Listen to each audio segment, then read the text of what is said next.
Bienvenue à tous dans cet épisode de La Lettre Pro, le podcast IA. Je suis Brulatour, le rédacteur en chef de La Lettre Pro.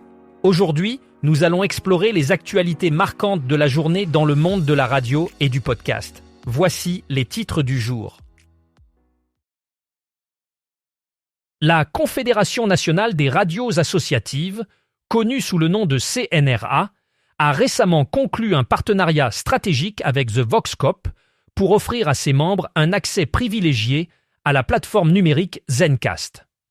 Cette plateforme tout en un inclut des services essentiels tels que la création et l'hébergement de sites web, le streaming audio en direct, la gestion des émissions et la diffusion de podcasts sur les principales plateformes.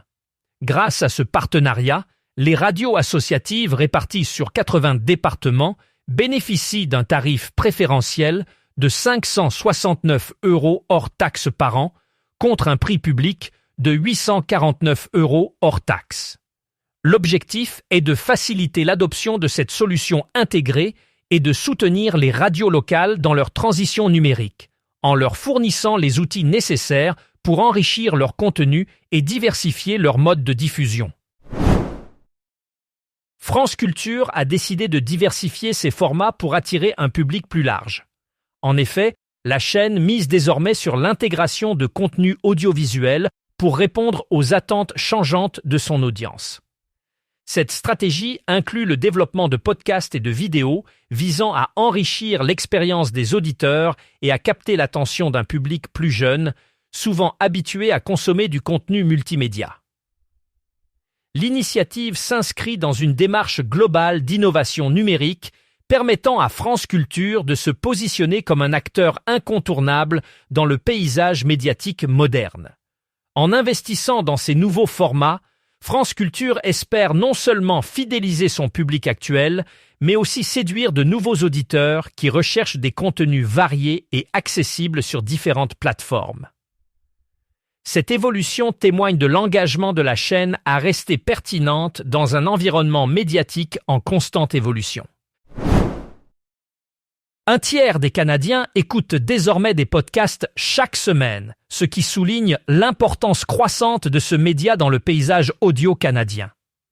Cette statistique révèle une tendance significative vers la consommation de contenu numérique avec un public qui recherche des formats variés pour s'informer et se divertir. Les podcasts offrent une flexibilité d'écoute et une diversité de sujets qui séduisent un large éventail d'auditeurs. Cette popularité croissante pousse les créateurs de contenu à innover et à proposer des productions de qualité pour capter et retenir l'attention de cette audience dynamique. En parallèle, les annonceurs voient dans cette tendance une opportunité de toucher des segments de marché ciblés grâce à des campagnes publicitaires intégrées dans ces podcasts. Le Canada, avec son marché audio en pleine expansion, montre ainsi que les podcasts sont devenus un élément clé de la stratégie médiatique moderne.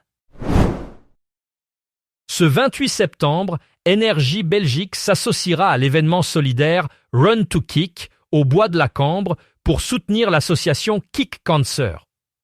Chaque année, 35 000 enfants en Europe sont touchés par le cancer et cet événement vise à soutenir la recherche.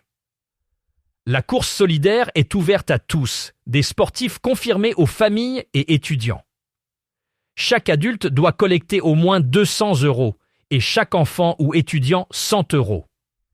Les fonds récoltés seront intégralement reversés au programme Fight Kids Cancer pour financer des projets de recherche innovants en oncologie pédiatrique.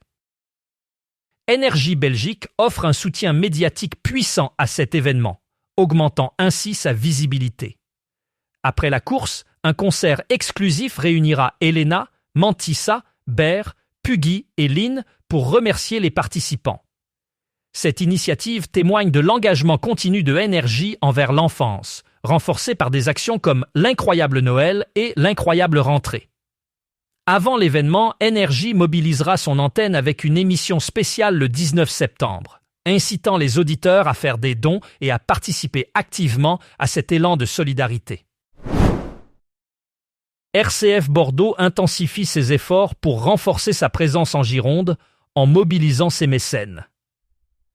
la station radio souhaite développer ses infrastructures et ses programmes pour toucher un public encore plus large dans la région. Pour atteindre cet objectif, RCF Bordeaux a lancé une campagne de levée de fonds auprès de ses mécènes, espérant ainsi obtenir le soutien financier nécessaire pour ses projets ambitieux. Cette initiative vise à enrichir l'offre de contenu et à améliorer la qualité de diffusion tout en renforçant l'ancrage local de la station. En misant sur l'engagement de ses mécènes, RCF Bordeaux espère non seulement assurer sa pérennité, mais aussi accroître son impact culturel et social dans la communauté girondine. Cette démarche reflète une volonté de continuité et de développement, essentielle pour une radio associative désireuse de rester pertinente et influente dans un paysage médiatique en constante évolution. L'audience de la radio AM/FM aux États-Unis a connu une progression de 6% au printemps 2025 par rapport à l'automne 2024, selon les données publiées par Nielsen. Cette augmentation est particulièrement marquée chez les auditeurs âgés de 25 à 54 ans, un segment clé pour les annonceurs.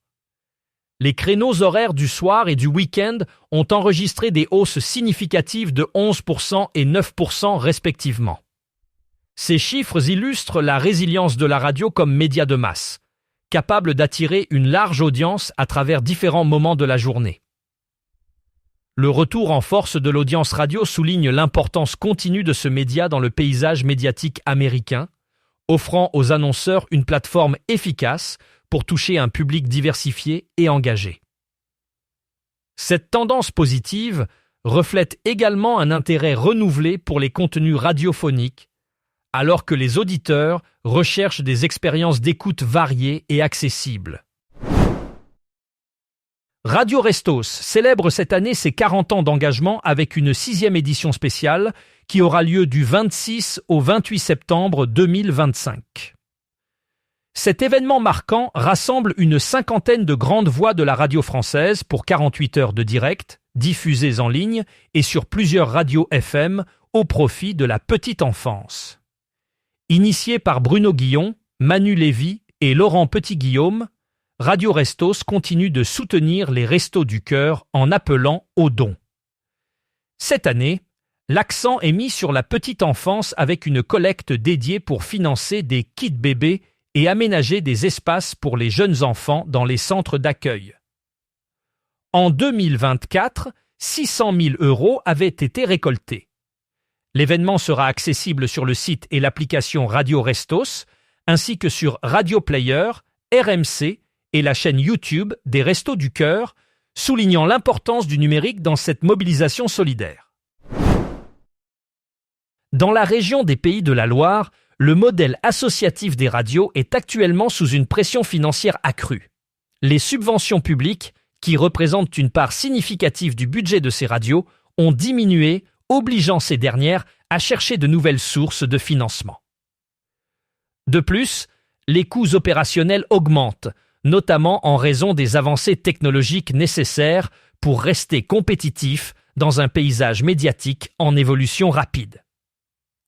Cette situation met en péril la pérennité de nombreuses stations locales qui jouent un rôle crucial dans la diversité et la richesse culturelle de la région. Pour surmonter ces défis, les radios associatives des Pays de la Loire explorent des partenariats avec des entreprises locales et intensifient leur campagne de collecte de fonds auprès de leur auditoire. L'objectif est de maintenir leur indépendance éditoriale tout en continuant à offrir des contenus de qualité à leurs auditeurs. L'été 2025 a confirmé la solidité des audiences radio au Canada, selon les dernières données disponibles. En effet, le média radio continue de séduire un large public, notamment grâce à une programmation diversifiée et à une forte présence locale. Les stations canadiennes ont su s'adapter aux nouvelles attentes des auditeurs en proposant des contenus variés et en intégrant des innovations technologiques pour enrichir l'expérience d'écoute. Ce succès est également attribuable à l'engagement des radios à rester proches de leur communauté, en diffusant des informations locales pertinentes et en participant activement à des événements régionaux. Les chiffres indiquent que l'écoute de la radio reste un choix privilégié pour de nombreux Canadiens, confirmant ainsi la résilience et l'importance de ce média dans un paysage médiatique en constante évolution. Cette tendance positive souligne la capacité des radios canadiennes à se renouveler et à maintenir leur pertinence dans un marché compétitif. Le classement Le Radio Buzz 40 est un nouveau palmarès musical qui se distingue par sa méthodologie unique. Contrairement à d'autres classements, celui-ci ne prend pas en compte l'audience des radios. Chaque programmateur de radio a une voix égale, offrant ainsi une importance accrue à l'humain par rapport aux machines et aux algorithmes. Ce classement est calculé à partir des diffusions sur plus de 200 radios et est réalisé en partenariat avec la lettre pro de la radio.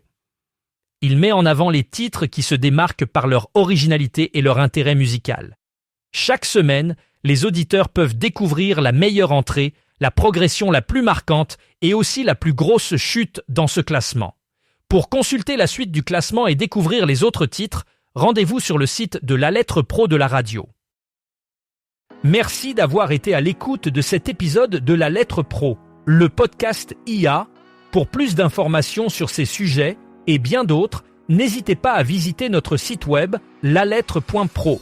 Vous pouvez également vous abonner à notre newsletter quotidienne pour ne rien manquer de l'actualité du monde de la radio et du podcast. À demain pour un nouvel épisode.